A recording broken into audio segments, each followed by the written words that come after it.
நேரம் ரொம்ப நெருக்கத்துல வருது. முந்தைய கல்பத்தின் மூர்த்திகள் எல்லாரும் இப்ப வெளிப்பட போறீங்க. ஒற்றுமையாகல்ல வெளிப்படணும். பாபா குழந்தைங்கள அடிச்சுக்கிட்டு இருக்கிற மாதிரியா இருக்கிறது? அப்ப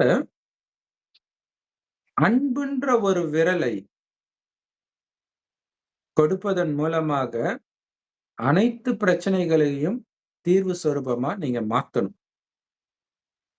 அதுக்கு அன்பு அவ்வளவுதான். அன்பா பாத்துட்டீங்கன்னா பிரச்சனை போயிடும்.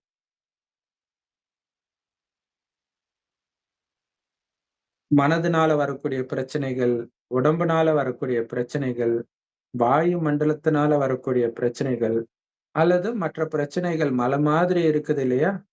இத்தனை பிரச்சனைகளையும் மாத்துறதுக்கு நீங்க அன்புன்ற ஒரு விரல் கொடுத்தால் போதும்ன்ற. அன்புனால மாத்துறது தான் இங்க முக்கியமான விஷயமே.